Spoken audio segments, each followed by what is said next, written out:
Hey, who wants a double shot of political Paula today? I do, I do.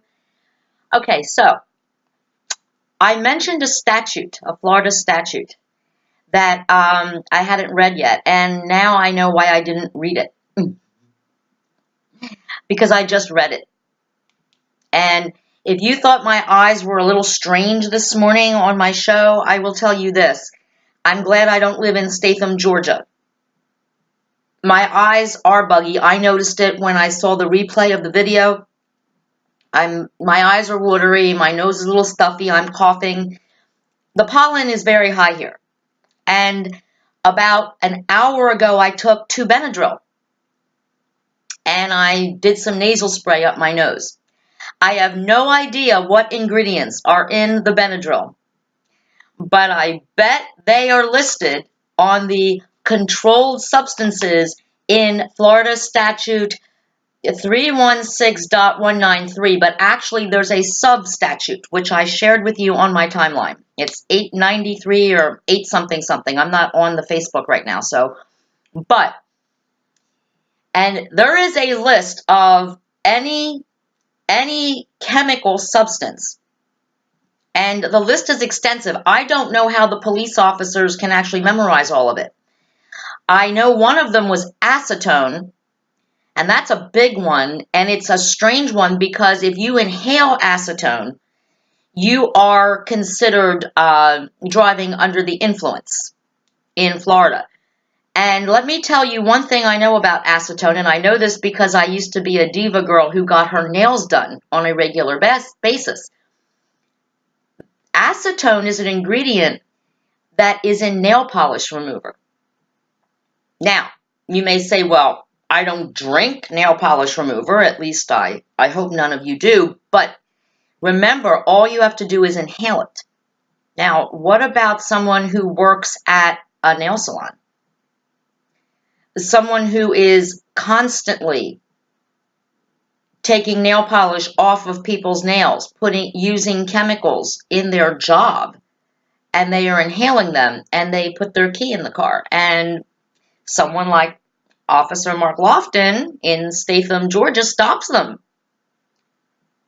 Do you think any of that acetone might show up in their system? And in Florida, if acetone is in your system, you are considered driving while impaired. Now, you do have to have a certain amount in your system. But again, if you work with acetone in a nail salon all day long, I would assume it would go into your system. I'd love to know. I'm getting my hair highlighted on Friday. And I'm going to actually ask the person who is going to highlight my hair. I'm going to say, do you worry that the chemicals you're inhaling while you're putting dye, permanent dye, on my hair, and you do this several times a day, every day of the week, do you worry that that gets into your system? Don't drive in Florida.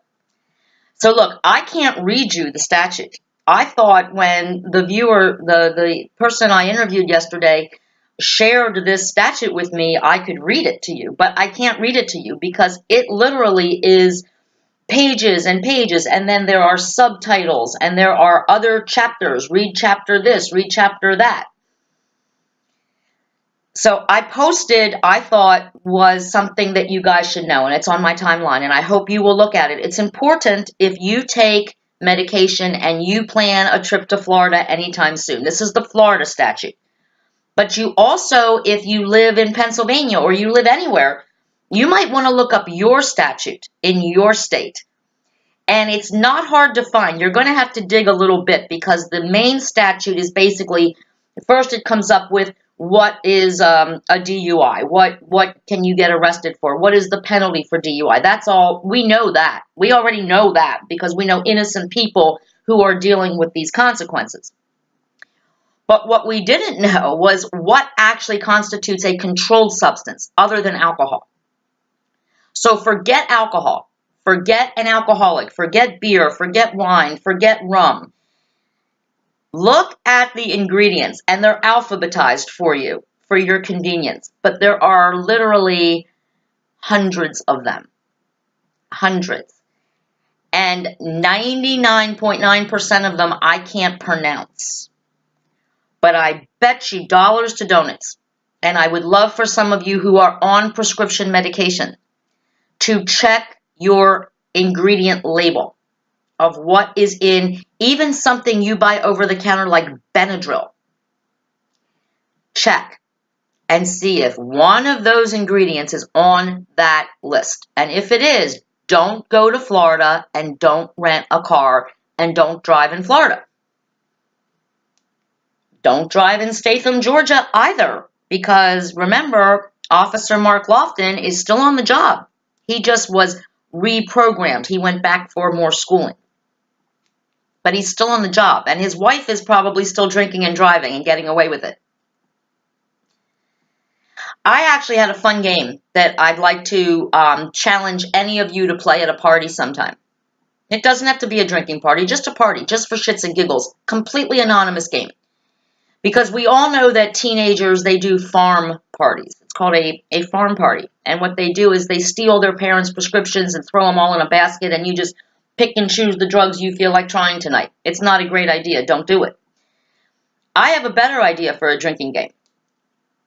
I have a great idea. It's a fun game. Get a basket, give everybody some paper, have them rip up the paper and write down, have everybody sitting around your table or at your party, write down anonymously either the medical pharmaceutical prescriptions they take or the over-counter prescriptions they take. Have them write them down. You won't know who's taking what prescription, and then just pull one out of a bag. Oh, I take Lexapro. I take a Fixer. I take Lipitor. Just pull it out of the bag, just for shits and giggles. And then go on your computer and Google the ingredients in those drugs. See if they're on the list of controlled substance in your state, and then explain to your friends who you don't know who they are because it's all anonymous, but just say, the person who's on this drug, don't get stopped by the cops tonight. Even though you've been drinking Diet Coke all night, guess what? The prescription you are on has an ingredient that is a controlled substance in this state, and if a police officer stops you and chooses to ruin your life, he can do it because you took your pill today. Try it. It might be a fun game. Might be a lot of fun. And I did notice that my eyes were really buggy this morning. I didn't realize it when I was doing the show. I'm trying hard now because my eyes are very watery and I'm having a sinus headache. So I am having a sinus issue. But I wonder if I were driving a car right now in Florida or in Statham, Georgia, or maybe even down the street right here in Pennsylvania. If a police officer stopped me for something ridiculous, like your taillight's out, or did you notice the stop sign back there? Well, no, actually, they're usually just suggestions for me. I'm sorry about that, officer. And then I start doing this, which I was doing this morning because my eyes are not feeling real great. Are you on any medication, ma'am? I popped the Benadryl this morning. Get out of the car. Scary, isn't it? I would strongly advise anybody who is taking a daily prescription medication to check out my post on my timeline on facebook.com/Paula Kling, Kling, Luciano. It's there. Or you can just go to the statute and find it yourself. It's a chapter, but it's not hard to find. I found it within like 10 minutes of saying, okay, this isn't what I want. It's 893 something. You'll find it, I promise. And it will list you all the controlled substances. But more important, if you don't live in Florida, wherever you are right now, if you are on a prescription medication, I would strongly suggest that you go to your state's DUI statute and just type in, search, controlled substances. What is considered impaired? Check those ingredients out. They are usually alphabetized for your convenience. Then look at your prescription bottle and see how many of those substances you are ingesting every morning with your coffee and your grape nuts. Those of you who have never touched a drop of alcohol, who are told don't drink with your medication, and you don't, you listen, you actually, that to me is a suggestion, but you take it seriously. you could still get caught up in the DUI system or the OVI system. You could be arrested. You could be put through hell. And again, the interview I did, I wanted to follow up. So it gets better. After you pass the drunk class, which this person did, they passed the drunk class. Good news, you're not an alcoholic. After asking 4 different ways from Sundays, the same 3 questions. Basically, when was the first time you ever took a drink in your life? What date were you convicted? What else? Some of these. Oh, how many times did you see your parents drink? When was the first time you saw your parents drink? Now, the interview took an hour and a half, but the questions were the same. They were just asked all kinds of different ways to try to trip up the person taking the test. Now, if someone is truly trying to help someone, don't you just want the honest answers? What are your hobbies? Really? One person said, well, I certainly wasn't going to say I play pool, because where is pool usually played? In a bar, and there's alcohol involved. But they're asking these trick questions to try to force you into state-funded rehab that you pay for and the state gets the money for. It's all about the money. Another quick thing that was interesting, in this class in Florida, this drunk class, there was an 80-year-old man from Philadelphia, Pennsylvania. Now, what in the hell would he be doing in Florida? Here's what happened. And one of our viewers, Sean, was very brave. Thank you, Sean. He shared that when he was in this area, I'm not sure it was Pennsylvania, but he got a DUI and he had to go to drunk class. And in Pennsylvania, it cost him $900. Remember what I said about the drunk class in Florida, $230-something? This is why this poor 80-year-old man, who, by the way, was convicted of DUI, probably DWI, 30 years ago. Get this, 30 years ago. And he said, you know what, screw it. I'm not going to classes. I'm just going to give up my license and I'm not going to drive. My wife drives. Well, now he's 80 years old. It's 30 years later. And God bless her, his wife can no longer drive. And he wants his license back. Well, Pennsylvania remembered. They remembered this poor 80-year-old man who for 30 years has committed no crimes, has done nothing wrong. But he still owes, he still has to do his drunk class and his community service. And then they told him, I guess, $900. He said, oh, screw that. And he started Googling. So he ended up flying to Florida, probably hiring a taxi or an Uber, because of course he can't drive, right? No license. And paying the $230 to the state of Florida to take the drunk class. Because it's cheaper than taking it in Philadelphia, where he lives. Poor 80-year-old guy. Just so he can drive his wife around in the twilight of their existence. God, I hope this man makes it to 81. He went through a hell of a lot of work to get a driver's license. He worked harder than 16-year-olds when they get their first driver's license. This is what's happening, people. And it gets better. So, okay, good news. You don't have to go to rehab. You're not an alcoholic in the computer's opinion. Because what they do is after you answer these questions, they type your answers into a computer and the computer decides. The computer decides. I wonder if it's a good thing if the Russians hack that computer or a bad thing, because the Russians love their vodka. Maybe I want the Russians to hack that computer. No, you're not an alcoholic. Are you kidding? We drink vodka for breakfast. Nah, mazel. Yet. No alcoholic. Oh, Lord. So, okay, now you're not an alcoholic. But now here comes the better part. The state of Florida issues a certificate that you passed the drunk class. Now you have to go to the DMV in Florida and apply for your restricted driver's license that is good for the next 6 months. You know how I bitch all the time that my driver's license costs like $26 and I don't like paying that every 4 years or whatever to renew my driver's license and get my picture taken? Well, guess what?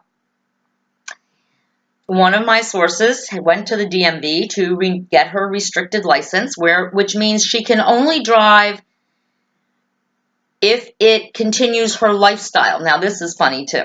You know I'm a comedian, right? So she can drive to church. She can drive to the grocery store. She can drive to the bank. She can drive to work.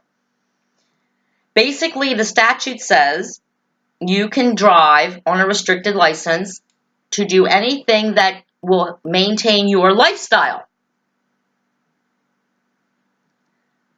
Can I drive to the bar? No, this viewer didn't do this. Because the bar is my lifestyle. I'm sorry, I'm being snarky, aren't I? I'm being snarky again. I mean, but seriously. They say maintain your lifestyle. My lifestyle, I go to bars. Probably not a great idea. I'm really glad that my source didn't say that. But get this, that driver's license that this person is going to have for 6 months, over $200 for that license. And by the way, the drunk class people, the computer, they must have been on drugs because they lost the paperwork. So this person's driver's license number, address, phone number, all their pertinent information is somewhere lost in cyberspace. Maybe Vladimir Putin has it. Maybe after 6 months, he'll send this person a case of good Russian vodka to celebrate the fact that they are free and clear from the justice system in 6 months when their probation is up. But they lost the paperwork. Thank goodness this person got a hard copy of their certificate, and they are getting their restricted license. But now it gets better than that. Now they have to call the car insurance company, their car insurance, and say, guess what? I really didn't drive drunk. I'm not guilty, but I had to plead guilty. Well, ma'am, we don't care. You're guilty. Ma'am, sir, we don't care. You pled guilty. That means, guess what? Car insurance rates, bam, through the ceiling for the next 3 years. Probation is 6 months. Higher car insurance rates, 3 years. And that's if you don't have an accident or any kind of a car insurance claim in those 3 years. Does it make you just want to say, my God in heaven, first of all, maybe I'm living in the wrong state. Maybe I need to move somewhere where I don't have to drive and just rip up the freaking driver's license and throw it in the garbage. Kind of makes you feel like that, doesn't it? Because again, we are talking about people who did nothing wrong, but got railroaded because of fear, because of sheer exhaustion, because the system wore them down. And now they have to deal with all this crap.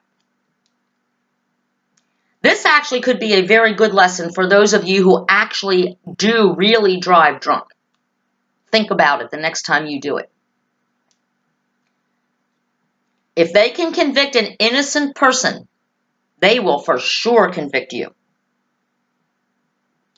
And by the way, if the breathalyzers work and you do blow above the limit, one of those statutes, one of the things in Florida was first offense, you can spend 6 months to a year in jail. In jail. First offense, jail time. Third offense is 10 years in jail in Florida. Think about that. All you habitual drunk drivers. You know, these shows this week have been about innocent people and what they've gone through, and they've gone through hell. Think about what would happen for all of you who drive drunk on a regular basis who are actually guilty if you get caught. Of course, if you drive with Officer Mark, God, I keep forgetting this stupid guy's name. Anyway, the guy in Georgia, if you drive with his wife, you might get away with it. Just make sure she's driving when you go out drinking with her. Because if she drives drunk, she gets off. Just a little reminder. And if you don't know what the hell I'm talking about, watch the previous show. Watch the show that is called Under the Influence of Power. which is what a lot of police officers are these days. They are intoxicated with power, impaired by power. And then their wives get caught drunk driving and get away with it. That's where power comes in. So, again, I want to thank everybody who contributed to these shows. These shows have been very informative for both myself and my viewers. Many viewers have come forward and shared personal stories because a few people came forward and allowed me to tell their story. And that always makes me happy when I can help people. Chris, the singing chaplain, made a comment today that I have helped and educated many people with the shows I did yesterday and today, and that makes me very, very happy. And as you can see, my eyes are getting better because the Benadryl's working. I may need a nap soon, but the Benadryl worked. I'm not sneezing, coughing, sniffling, and my eyes maybe wouldn't get me arrested unless maybe I am in Florida or Statham, Georgia. I don't know. I'm not driving anywhere today, so I don't care. I am now going to go have a very much needed cocktail, have a few cigarettes, and then listen and read all of your beautiful comments. And I thank you again for taking part in this show. What I do every day is only made worth doing because of all of you. If you weren't out there listening and commenting and sharing with me, I would have no reason to get up here and do this, to do my hair and put my makeup on. So thank you. Thank you for making this show so special. And don't forget to tune in tomorrow. And if you are someone who feels that you have been wrongly accused of a crime, if you possibly can, please try to fight it, or at least share your story with me. I will investigate it, I will look into it, and at least I will help you to clear your name, even if you don't want your name used. Because in your heart, you will know that people out here believe in you and believe in your innocence. And we stand with you. And there's also an update on our Dr. Dow from United Airlines that I want to talk about as well tomorrow. So there could be 2 shows tomorrow, but there won't be a show on Friday. Because again, Political Paula is going to the hair salon to inhale some fumes. I'm glad I'm walking to the hair salon, not driving. Wouldn't want to inhale something from the pink dye I'm getting put in my hair that could get me arrested for being under the influence of a controlled substance that I never even knew existed. Think about it. Check out that statute. Check out the statutes in your state. You could be committing a crime right now by starting the ignition in your car and you don't even know it. And you could run into this Statham, Georgia kind of officer. And your life could be ruined. Ruined big time. Political Paula, out.